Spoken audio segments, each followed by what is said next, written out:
NTPC के कितने संयंत्र बिहार में? इस वर्ष का नोबेल पुरस्कार केमिस्ट्री में किसे दिया गया है? आर्यभट्ट का गणित में क्या योगदान है? बिहार से कुछ चेस प्लेयर का नाम बताइए।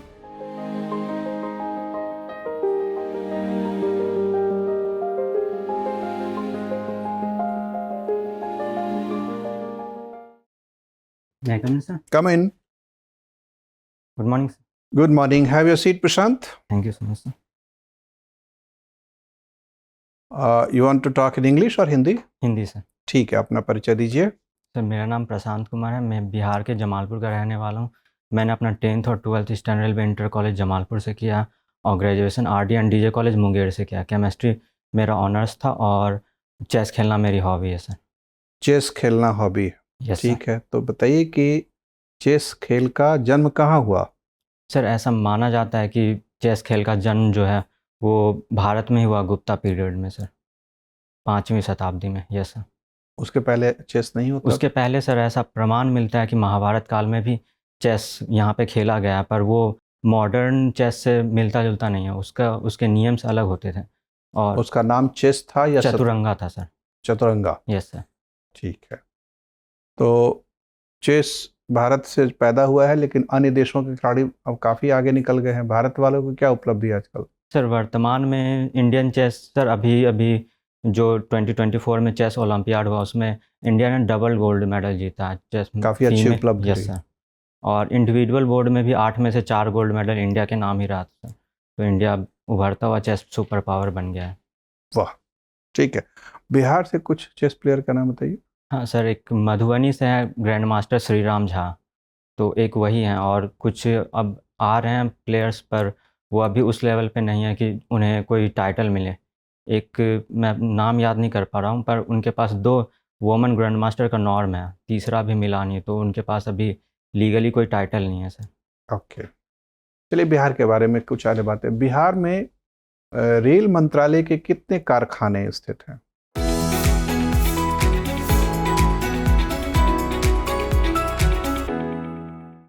सर एग्जैक्ट नंबर तो मुझे नहीं पता, पर एक मेरे शहर जमालपुर में वो एशिया का सबसे बिगेस्ट इंजन मेंटेनेंस वर्कशॉप है। उसके बाद सर मधुपुरा में एक इंजन बनाने की फैक्ट्री है। इसके अलावा छपरा में सर शायद चक्का निर्माण का वो कारखाना है सर। ये 3 मैं याद कर पा रहा हूँ अभी। अच्छा, इसके अलावा भी 1-2 जगह आप कहीं? सॉरी सर, मुझे याद नहीं है। कोई बात नहीं। एनटीपीसी के कितने संयंत्र बिहार में हैं बिजली बनाने वाले? सर मैं अभी 2 ध्यान कर पा रहा हूँ। कौन कौन से? एक मुजफ्फरपुर के समीप है और एक भागलपुर के पीरपैती के समीप है सर। दोनों प्लांट का नाम बताइए। मुजफ्फरपुर के करीब जो प्लांट है उसका क्या नाम है? सर शायद कांटी थर्मल पावर ठीक है, प्लांट। कांटी थर्मल पावर है। और भागलपुर के करीब जो है? Sir Kahalgaon. Kahalgaon yes sir. Super thermal power plant. ये तो पुराने हैं। Yes sir. कई नए भी स्थापित हुए हैं। सॉरी सर, न्यू का नाम नहीं पता। अभी सर बजट में एक प्रोविज़न आया था नहीं, बजट में नहीं, वो ऑलरेडी वहाँ बिजली उत्पादन हो रहा है और बिहार के सबसे ज़्यादा बिजली वहीं से बन रही है जो नए प्लांट बने हैं। सॉरी सर, मुझे आइडिया नहीं है सर। कहलगांव प्लांट की क्षमता स्थापित कितनी है, अंदाजा है आपको? नहीं सर, फैक्ट लगभग भी कुछ नहीं। सर बिहार में अभी कुल बिजली उत्पादन लगभग कितना हो जाता है? सॉरी सर, मुझे बिजली उत्पादन के बारे में पता नहीं सर। बिहार में बिजली की जो खपत है उससे ज़्यादा उत्पादन हो रहा है कि कम उत्पादन हो रहा है? मतलब डेफिसिट है कि सरप्लस है? डेफिसिट में है सर। और ताज़ा जानकारी आपके पास नहीं है? यस सर, जानकारी तो नहीं है। अच्छा, बिहार में जल विद्युत परियोजनाएं भी चलती हैं कि नहीं? हाइडल पावर प्रोजेक्ट, मतलब पानी से बिजली निकालने का प्लांट है कहीं? सर मुझे आइडिया नहीं, पानी उसके बारे में कोई जानकारी नहीं है, क्योंकि आप भूगोल के विद्यार्थी हैं और ये सब चीज़ें भूगोल में पढ़ी जाती हैं। सर चलिए कोई बात नहीं, ठीक है। प्रशांत, इस वर्ष का नोबेल पुरस्कार केमिस्ट्री में किसे दिया गया है? सर अभी पढ़ के आया था पर नाम याद नहीं है सर। कितने लोगों को मिला है टोटल? 3 लोगों को मिला है। एक शायद उनमें जंपर थे और हैसल करके कोई है सर, तो मुझे नाम कुछ याद कर पा रहे हैं। क्यों मिला है उन्होंने नोबेल पुरस्कार? सर उन्हें प्रोटीन के मतलब किसी स्ट्रक्चर के लिए मिला था सर। उन्होंने डीएनए से कुछ स्ट्रक्चर की मतलब आर्टिफिशियल कुछ यूज़ किया था, मुझे एग्जैक्ट तो पता नहीं सर। क्या डीएनए या जीनोमिक्स से संबंधित किसी व्यक्ति को इससे पहले भी नोबेल पुरस्कार मिला है? शायद हरगोविंद खुराना को मिला है सर। शायद मिला है या मिला है? मिला है सर। और एक वाटसन एंड क्रिक को डबल हेलिक्स मॉडल के लिए सर मिला है सर। ठीक है, डबल हेलिक्स क्यों कहते हैं उसे?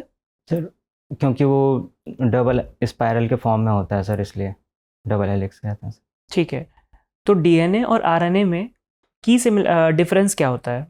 सर एक बेस का डिफरेंस होता है सर, जैसे सर बेस का एग्जैक्ट नाम ठीक तो है, मुझे बेस का नहीं एक है नाम सर। बता रहे हैं, एक में थाइमीन होता है, दूसरे में यूरासिल होता है। यूरासिल होता है, यस सर। ठीक है, एक डिफरेंस ये हो गया। इसके अलावा सॉरी सर, इसके अलावा मुझे हेलिक्स की अभी आप बात कर रहे थे, डीएनए डबल हेलिकल स्ट्रक्चर होता है, yes sir, RNA single helical. Single helical Yes, sir. Structure होता है। ठीक है, प्रशांत ये बताएं, आपने कोसी मेची लिंक परियोजना के बारे में सुना है? यस क्या सर। है ये? सर कोसी मेची लिंक परियोजना मतलब बाढ़ को कंट्रोल करने के लिए बनाया गया है, क्योंकि कोसी रिवर में ना जो सरप्लस पानी आ जाता है उसे मेची रिवर में, जो महानंदा की सहायक नदी है सर, उसमें ट्रांसफ़र करने की बात चल रही है। और ऐसा अभी हाल के सेंट्रल बजट में सर 11,500 करोड़ का ठीक उसके है। लिए ये भी है, प्रोग्राम भी आया है सर। तो क्या स्थिति है इस प्रोजेक्ट की? अभी कंप्लीट हो चुका है? किस स्टेज पे है? सर स्टेज के बारे में तो जानकारी नहीं है सर, तो पर अभी कंप्लीट हो गया या काम चल रहा है? मुझे लगता है सर काम चल रहा है। अच्छा, अभी श्योर नहीं है। Yes sir. ठीक है, कोसी मेची के अलावा और किसी नदियों को जोड़ने की परियोजना के बारे में जानकारी है? सर एक साउथ बिहार में है सर, सोन डेरी ऑन सोन के आसपास, वहाँ पे एक किन project- नदियों को जोड़ा जा रहा है वहाँ पे? इसके बारे में आइडिया नहीं है सर। बिहार के अलावा किसी और राज्य में कोई परियोजना? हाँ सर, परियोजनाएं तो चल रही है पर ज़्यादा जानकारी नहीं है। ठीक सर। है, अगर हम पर्यावरण की दृष्टि से देखें तो क्या नुकसान हो सकते हैं ऐसी परियोजना के? सर ऐसे तो परियोजना के मतलब पर्यावरण के स्तर पे मतलब ऐसा कहते हैं कि एक जीव जो मतलब एक नदी में स्पेसिफिक एनवायरनमेंट में रह रही है और दूसरे नदी उसका एनवायरनमेंट अलग होता है, तो यहाँ पे एक एनवायरनमेंट के स्तर पे समस्याएं आ सकती है सर। ठीक है, इसके अलावा सर दूसरा ये होता है कि जो मलबा होता है दूसरे रिवर में चला जाता है, तो वो भी अगर भर जाए तो वहाँ भी बाढ़ आने की समस्या हो सकती है सर। ठीक है। तो दो ये मेजर रीज़न है। प्रशांत, आपने केमिस्ट्री में ऑनर्स sir. किया है। आजकल आप डॉक्टर्स की एडवाइस, डाइटिशियंस की एडवाइस देखें तो ज़्यादातर लोग ये कहते हैं कि हमें शुगर कंजम्पशन को कम करना चाहिए, चीनी Yes, कम sir. खानी चाहिए। तो क्या एडवर्स हेल्थ इम्पैक्ट हैं शुगर कंजम्पशन के? क्यों मना किया जाता है? सर सबसे पहले तो कहते हैं कि शुगर मतलब वो ग्लूकोज के तौर पे बॉडी फैट में कन्वर्ट हो जाता, और फैट में कन्वर्ट हो जाता तो मोटापा बढ़ जाता है। पहला तो ये रीज़न ये है। दूसरा सर एक शुगर वाली समस्या आ सकती है सर। डायबिटीज़ के बारे में बात Yes, कर sir. रहे हैं? क्या आप Diabetes. श्योर हैं चीनी खाने से डायबिटीज़ होती है? सर ऐसी कोई रिपोर्ट तो नहीं कहती है, पर लोग अनुमान लगाते हैं कि शुगर खाने से मतलब जिनको अगर कोई थोड़ी सी भी दिक्कत हो वो बढ़ सकती है सर। ग्लूकोज लेवल फ्लक्चुएट करता है। Yes sir. ठीक है, मेरा अंतिम प्रश्न आपसे, बिहार में एक लंबे समय से ब्रिज कोलैप्स की घटनाएं हो रही हैं। Yes sir. पुराने पुल भी गिरे हैं और अंडर कंस्ट्रक्शन पुल भी कई बार गिर चुके हैं। ऐसी घटनाएं बिहार में ही क्यों हो रही हैं? ब्रिज कंस्ट्रक्शन तो ऑल ओवर इंडिया हो रहा है, कई राज्यों में हो रहा है, बट जितनी खबरें हमें बिहार से सुनने को मिलती हैं उतनी और कहीं से नहीं मिलती। सर इसके पीछे सबसे बड़ी वजह है सर ऑक्शन नीति ख़राब है सर, क्योंकि सस्ते दामों पर ऑक्शन हो रहा है तो क्वालिटी पे सरकार कंट्रोल नहीं कर पा रही, और क्वालिटी के लिए जिम्मेदार कंपनियों को ठहराना जाना चाहिए। और इसके लिए एक हेल्थ मतलब इंफ्रास्ट्रक्चर हेल्थ नीति अपनाना चाहिए, क्योंकि इंफ्रास्ट्रक्चर की हेल्थ की बात आएगी तो कंपनियां जिम्मेदार होंगी तो उन पे मामला आएगा, तो वो अच्छा क्वालिटी से ये नहीं कर पाएंगे सर। तो कहीं ना कहीं आपको ये नहीं लगता कि ये पहले से ही सोचा समझा नेक्सस है पॉलिटिशियंस, ब्यूरोक्रेट्स और जिन कंपनियों को टेंडर मिल रहा है उनके बीच में, कि वो अपने प्रॉफिट्स मैक्सिमाइज करें और जो जनता है उसके साथ रिस्क है? सर मुझे तो ये नहीं लगता कि सरकार और कंपनियों के बीच नेक्सस है, क्योंकि सरकार हो सकता है मतलब अपना ईमानदारी पूर्वक ये नीति अपना रही हो कि जनता के भलाई के लिए सस्ते में और अच्छा क्वालिटी मिल जाए, ये वो सोच रहे हैं। पर कंपनियां हो सकता है ये कर रही हो कि सस्ते प्रोडक्ट्स यूज़ करके पुल की क्वालिटी को ख़राब कर देते हैं, या इंफ्रास्ट्रक्चर कोई भी हो उसकी क्वालिटी ख़राब कर लेते हैं। ठीक है प्रशांत sir. Prashant ji, yes sir. आप मुस्कुराते हैं? Rarely sir. Rarely. Yes sir. कोई ऐसे 3 वाकया बताइए जिसमें आप खुल के हंसे हो। सर मुझे अभी तो याद नहीं आ रहा सर। आप आपके बारे में पूछ रहे हैं? हाँ यस सर। लास्ट टाइम खुल के तो इसका पता मतलब आप नहीं, बहुत दबाव में रह रहे हैं? नहीं सर मतलब हाँ। मेरा नेचर ही ऐसा, मैं इंट्रोवर्ट हूँ, कम बोलता हूँ, तो चेहरे पे ऑटोमेटिकली ऐसा फील होता है। मतलब बहुत बार जैसे प्रीवियस दृष्टि इंटरव्यू दिया था तो इसमें भी रिव्यू मिला था कि आप मुस्कुराते नहीं हैं, और भी जैसे बीपीएससी इंटरव्यू दे चुका तो वहाँ भी लोग कह चुके हैं सर। तो आप ये इसमें नेचुरल है सर। आपको लगता नहीं कि इसमें आपको सुधार करना चाहिए? कोशिश कर चुका हूँ सर पर होता नहीं सुधार। सर नहीं फिर- हो रहा है? नहीं सर। तो बड़ा नकारात्मक भाई। अच्छा चलिए, पहले ये बताइए कि 2016 में आपने ग्रेजुएशन कंप्लीट कर लिया था ना? Yes sir. तो जब आपने ग्रेजुएशन कंप्लीट किया है तो अब तो 2024 चल रहा है, तो इस बीच आपने क्या किया है? सर इस बीच मैंने एमएससी के लिए दिल्ली यूनिवर्सिटी में फॉर्म अप्लाई किया था सर, वहाँ हो भी गया था, पर तिलका मांझी यूनिवर्सिटी लेट चलती है तो वहाँ पे उन्होंने रिज़ल्ट पब्लिश नहीं किया था, तो वहाँ हो नहीं पाया सर मेरा एडमिशन।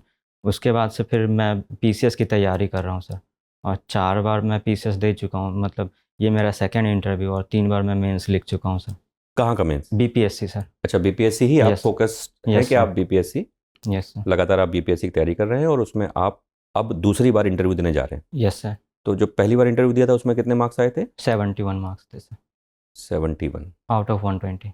हम्म, ठीक है। अच्छा ये बताइए कि बिहार को जैसे हम लोग देखते हैं कि उसमें तमाम सुधार की आवश्यकता अभी नहीं, पिछले कई दशकों से देखी जा रही है ना? बिहार का जो भूगोल है वो उसमें कहाँ तक सहायता कर सकता है? क्यों उसकी सहायता नहीं ली जा रही है, या कहाँ उसमें जो योजनाएं हैं उनको उस प्रकार की योजनाएं नहीं बनाई जा रही हैं, बनाई जा सकती हैं? आपका क्या विचार है इस पे? सर बिहार के पिछड़े होने का मेन रीज़न है पॉलिटिकल इनस्टेबिलिटी।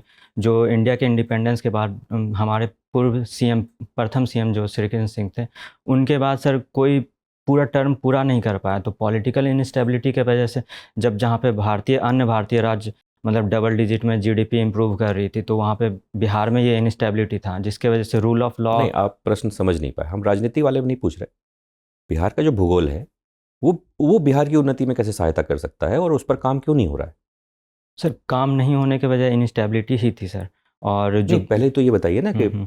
भूगोल सहायता कैसे कर सकता है, तब आप बताइए कि नहीं हो रहा है।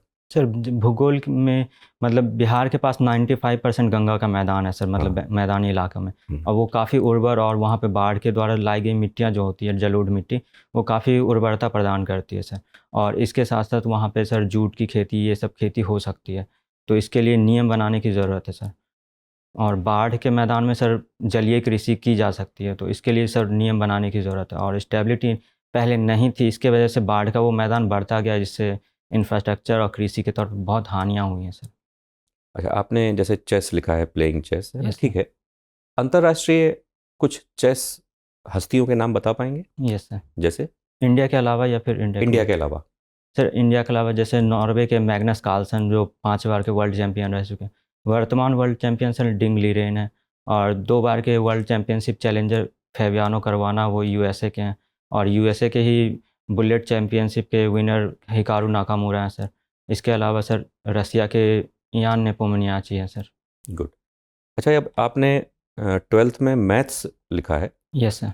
तो इतिहास में कुछ ऐसे गणितज्ञों के नाम बता पाएंगे, जो गणितज्ञों के नाम इतिहास के कुछ बताइए। सर एक आर्यभट्ट थे वो, हम्म। और आर्यभट्ट के अलावा सर मुझे अभी याद नहीं आ रहा सर। आर्यभट्ट का गणित में क्या योगदान है? उन्होंने जीरो को इन्वेंट किया था सर। कन्फर्म है आप? हाँ सर। चलिए, धन्यवाद सर। प्रशांत महासागर, यस सर। पैसिफिक ओशन को पैसिफिक ओशन किसने कहा? किसने ये नाम रखा?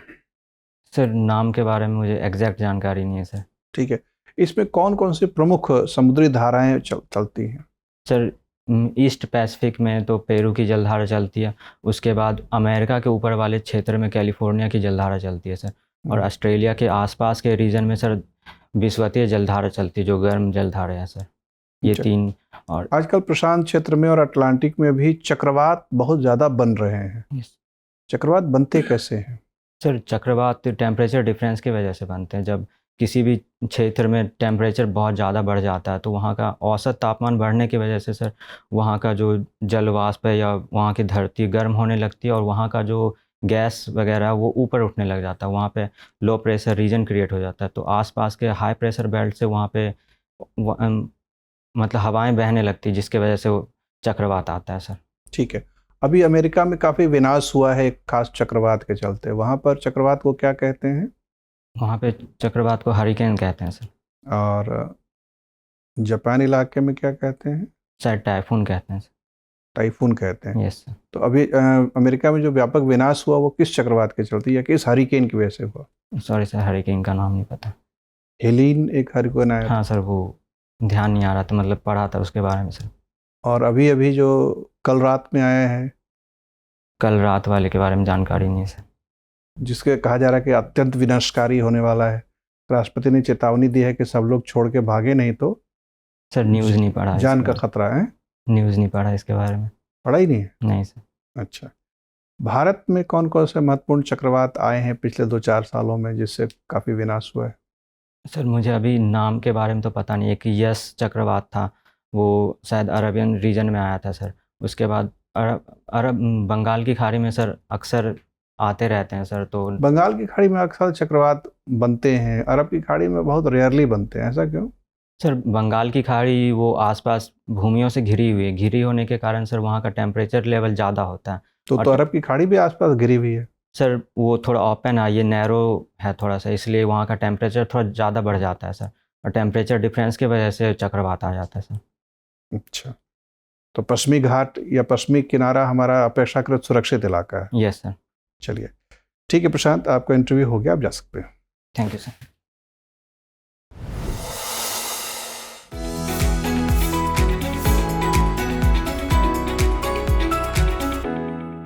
आइए बैठिए। Thank you. तो पिछले बार भी आपके मार्क्स तो ठीक ठाक आ गए थे, कहाँ रुकावट आ गई? मेंस में कम आ गया सर था? मेंस में कम आ गया। इस बार मेंस अच्छा है? हाँ इस बार मेंस अच्छा हुआ सर। डीआई कितने 2 नंबर बार का? से गलत हो रहा था सर। हम्म? डीआई गलत हो रहा था 2 बार से। अच्छा, इस बार डीआई सही हो गया। यस सर, इस बार सही हो गया। कई विद्यार्थियों ने कहा कि पिछले अटेम्प्ट में मेरा डीआई खराब हो गया था। पिछले डीआई बड़ा कठिन होता था क्या? नहीं कठिन नहीं होता सर, वो थोड़ा ट्रिकी होता है। मतलब जैसे पिछले बार के क्वेश्चंस में गलत होने के पीछे की वजह थी कि साइड में परसेंटेज लिख दिया गया सर, और परसेंटेज पे ध्यान नहीं गया और डाटा वो पूरा गलत हो गया, ये हुआ था सर। अच्छा, लोग चौकन्ना नहीं थे मतलब? मतलब हाँ, अलर्ट नहीं थे। अलर्टनेस की वजह से मैक्सिमम लोगों का डीआई गलत हो गया सर। इस बार सब लोग अलर्ट थे, एक बार धोखा हो गया इसलिए? नहीं इस बार भी ट्रिकी आया था सर, पर इस बार सही हो गया। इस बार चौकन्ने थे। Yes sir. ठीक है, देखिए आपका परफॉर्मेंस और बेहतर हो सकता है, नॉलेज आपकी अच्छी है, एनालिसिस आप ज़्यादातर अच्छा कर रहे हैं। जो भी विषय हम लोगों ने टच किया, थोड़ा सा लुक्स पे थोड़ा ध्यान देखना पड़ेगा। जैसे कि लिबास आपका ठीक है, बाल थोड़े से बड़े हुए हैं, ऐसा बाल नहीं रखना चाहिए, थोड़ा सा छोटा कर लीजिएगा। यस। शेव वेव तो कर ही लीजिएगा, थोड़ा सा चेहरा चमका के इंटरव्यू में कम से कम जाइएगा। सर चेहरा तो ऐसा ही है सर। अरे सही नहीं होता सर। चेहरा तो ऐसा ही है, लेकिन कहते हैं ना कि अंदर चमक अगर रहेगी तो बाहर प्रतिध्वनित होती है, आभासित होती है। Yes sir. तो खुश रहिए, बहुत ज़्यादा फल की चिंता करने से सर उसकी टेंशन मैं नहीं लेता सर, पर उसकी फल की टेंशन नहीं लेता, पर ये चेहरा ही ऐसा है सर, चेंज नहीं होता सर। नहीं ऐसे आपने काम का धारणा बना रहे कि चेहरा ऐसा है। अभी जैसे आप मुस्कुरा रहे हैं, हल्का मुस्कुरा रहे हैं, अच्छा लग रहा है, ऐसे ही रखिएगा, ठीक है? तो वो देखने वाले को बातचीत करने से भी अच्छा लगता है। और ज़्यादातर विषयों पे आपने उत्तर अच्छे दिए हैं, तथ्यपरक हैं, तर्कसंगत हैं, बैठने की भंगिमा भी ठीक है, आवाज़ का स्तर भी ठीक है। ऐसे अगर ये प्रश्न इंटरव्यू में पूछ लें, जैसे कि आप कह रहे हैं कि पूछ ही लिया था उन्होंने, तो ऐसे बोलना थोड़ा सा निगेटिव माना जाता है कि सर अब क्या करें, चेहरा ही ऐसा है। ऐसा लग रहा है कि आप प्रश्न पूछने वाले पर ही हमला बोल रहे हैं। अच्छा। तो आप ये कहिए कि सर मैं लगातार कोशिश कर रहा हूँ, अभी और कुछ कोशिश करूँगा। यस। ठीक है, पॉजिटिव टोन में ही बात करना चाहिए। खामखा क्यों उसको नाराज करेंगे किसी आदमी को? तो और 2 4 5 नंबर बढ़ जाएंगे उस उत्तर एक मात्रा से। 2 नंबर भी बढ़ गए तो भाई बढ़े ना, 2 नंबर कम थोड़ी होता है। तो इस तरह का रुख रखिए। गणित विषय में आपने 12th में गणित पढ़ा था वैसे? साइंस था सर वैसे। हाँ, पीसीएम था। और ग्रेजुएशन में केमिस्ट्री में थोड़ा बहुत गणित तो रहता ही है। Yes sir. चूँकि आर्यभट्ट का संबंध लोग बिहार से कनेक्ट करके बताते हैं। Yes sir. Point number 1। Point number 2 कि भले आप जमालपुर के रहने वाले हैं, लेकिन उनको तो पता नहीं लगता ना कि आप जमालपुर के रहने वाले हैं। आपको अपना जाति सूचक, संप्रदाय सूचक नाम बताना नहीं होता और स्थान भी नहीं बताना होता है, लेकिन बातचीत के प्रक्रिया में कहीं ना कहीं उनको फील तो हो ही जाता है कि आप किधर के रहने वाले हैं। पाटलिपुत्र शहर यस सर। का भूगोल से और एस्ट्रोनॉमी से बड़ा पुराना संबंध था। पाटलिपुत्र शहर का जो स्ट्रक्चर है उसमें पाटलिपुत्र शहर के लिए 3-4 शब्द आते हैं प्राचीन काल में। एक आता है पाटलिपुत्र, यस सर, एक आता है कुसुमपुर, यस सर, एक आता है पुष्पपुर। बस ठीक है, और वो तीनों पटना के ही अलग अलग इलाकों के नाम थे। और एक और भी नाम आता है खगोल या खगौल, जो आज भी वो एक इलाका है। तो ये सब थोड़ा सा पढ़ लीजिए कि पटना में खगौल इलाके का नाम खगौल क्यों है, क्योंकि इसका भूगोल में खगोल शास्त्र से संबंध है। यस सर, एक ऑब्जर्वेटरी थी, उसका संबंध कुछ लोग आर्यभट्ट से बताते हैं। थोड़ा सा पढ़िएगा उसके बारे में। ओके। कुसुमपुर क्यों था उसका नाम, पुष्पपुर क्यों था, पाटलिपुत्र क्यों था, इन तीनों चारों नामों के बारे में और पढ़ने का बहुत आसान स्रोत है। चाहे जिस भी के बारे में, उसके डिस्ट्रिक्ट वेबसाइट पे चले जाइए। हर ज़िले का अपना वेबसाइट है और हर ज़िले के वेबसाइट पर उसका इतिहास बताया हुआ है। सामान्यतः वो डिस्ट्रिक्ट का गैजेटियर भी रहता है। तो अभी तो आपके पास वक्त उतना नहीं है, 10 दिन का वक्त है आपके पास, तो सामान्य इतिहास जो डिस्क्राइब किया रहता है वो छोटा छोटा एक पेज रहता है, उतना पढ़ लीजिए तो काफ़ी कुछ सूचनाएं उससे मिल जाएंगे। ठीक है, तो थोड़ा सा बिहार के प्राचीन खंड पे आप रेलवे फैक्ट्री के बारे में भूगोल के विद्यार्थी होने के नाते मल्टीपर्पज़ प्रोजेक्ट जितने भी हैं, अपडेटेड इन्फॉर्मेशन होना चाहिए। बिजली में अब बिहार न सिर्फ आत्मनिर्भर है बल्कि सरप्लस हो गया है। तो वो सब जानकारी ले लेना चाहिए। सर अब पढ़ा था ये सब, भूल गया, मतलब दिमाग ताज़ा से कर लीजिएगा। यही चूँकि बाढ़ की समस्या बार बार आती रहती है, तो एक सवाल है कि अगर पानी का इतना तेज प्रवाह आता है तो वहाँ पर एक बिजली निकालने की संभावना तलाशनी चाहिए कि क्या हम वहाँ पर हाइडल पावर प्रोजेक्ट बना सकते हैं, क्या उसका फिजिबिलिटी स्टडी हुआ है, वायबिलिटी स्टडी हुआ है, और कहाँ कहाँ है। ये सब पहल थोड़े से ध्यान रखने की चीज़ है। ह्यूमन ज्योग्राफी के सवाल पर भी गौर करना चाहिए, चूँकि कहा जाता है किसी इलाके के विकास के लिए सबसे ज़रूरी है कि वहाँ के मानव संसाधन का विकास किया जाए, तभी उसी से सस्टेनेबल डेवलपमेंट होता है। आप फिजिकल इंफ्रास्ट्रक्चर क्रिएट कर दीजिएगा, बाढ़ में ढह जाएगा, सड़कें ढह जाती हैं, बिजली के खंभे गिर जाते हैं। लेकिन ह्यूमन रिसोर्स को डेवलप कर दीजिएगा, इंसान में कौशल दे दीजिएगा, ज्ञान दे दीजिएगा, तो बाढ़ और भूकंप से वो बढ़ता है, घटता नहीं है। यस। तो वो सबसे कीमती संसाधन है, मानव संसाधन। ये ह्यूमन ज्योग्राफी आप पढ़ते हैं, ये सब अंडरलाइंग फिलॉसफी है। सेकंड आईआरसी में भी दिया था सर, सिटीजन सेंट्रिक एडमिनिस्ट्रेशन। आपका नॉलेज ठीक है, मैं खाली ये बता रहा हूँ कि अब आप 10 दिन में और बेहतर कैसे कर सकते हैं उसको, ये फैक्चुअल नॉलेज को थोड़ा। हाँ, और बिहार के संदर्भ में उसको कंडीशन करना। ठीक है, तो इन सब बिंदुओं पे काम करिए, इस बार और बेहतर करिए, 85, 90, 95 तक लाइए। 96 तक लोगों को आया है। यस सर, 105 तक आया सर। 105 तक आया है, तो अभी तो जितना हासिल हुआ उसमें और 20-25 नंबर का इजाफा संभव है 30 नंबर तक। यस सर, कोशिश करिए, आ जाएगा। आप अच्छे विद्यार्थी हैं, आप आराम से 80 से 90 वाले रेंज में पहुंच सकते हैं। ठीक है, और कोई संशय या प्रश्न? नहीं सर। चलिए, all best. Thank you sir. Dear viewers, अपने एग्जाम की तैयारी को और बेहतर करने के लिए हमारे चैनल को लाइक, शेयर और सब्सक्राइब करना न भूलें।